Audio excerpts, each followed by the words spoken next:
रिलायंस जियो financial services को लेकर एक बड़ी खबर सामने आ रही है। रिलायंस ने अपने कंज्यूमर ड्यूरेबल फाइनेंस प्रोग्राम की टेस्टिंग शुरू कर दी है, क्योंकि कंपनी इसी साल के अंत तक जियो फाइनेंशियल सर्विसेज को लॉन्च करने वाली है।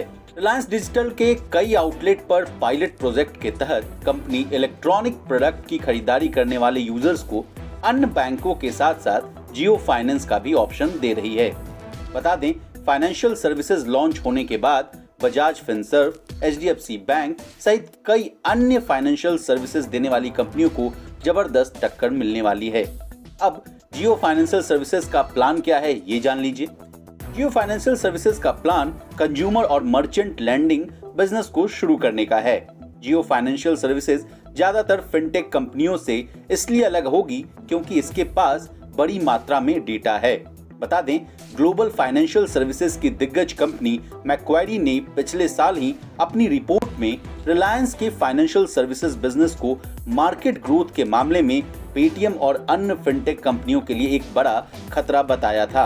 अब आपको तो याद ही होगा कि रिलायंस इंडस्ट्रीज और रिलायंस स्ट्रैटेजिक इन्वेस्टमेंट यानी RSIL के डीमर्जर को इसी साल 4 मई को क्रेडिटर्स और शेयर होल्डर्स ने मंजूरी दी थी। डीमर्जर के बाद रिलायंस स्ट्रैटेजिक इन्वेस्टमेंट का नाम बदलकर जियो फाइनेंशियल सर्विसेज लिमिटेड कर दिया जाएगा।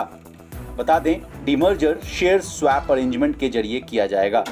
अब जरा डीमर्जर और शेयर स्वैप अरेंजमेंट को विस्तार से समझ लीजिए। नई कंपनी यानी जियो फाइनेंशियल सर्विसेज लिमिटेड अक्टूबर तक स्टॉक एक्सचेंज पर लिस्ट हो सकती है। RIL के शेयर धारकों को प्रत्येक शेयर के लिए जियो फाइनेंशियल सर्विसेज का एक शेयर मिलेगा।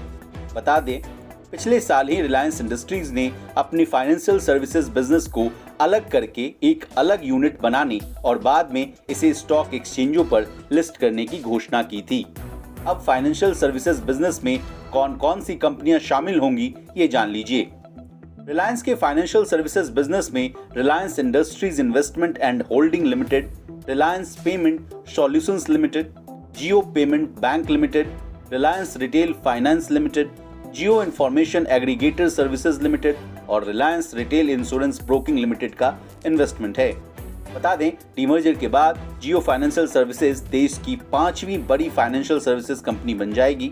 रिलायंस इंडस्ट्रीज के पास पहले से ही एक NBFC का लाइसेंस है, जिसका फायदा उसे कंज्यूमर या मर्चेंट लैंडिंग में मिलेगा।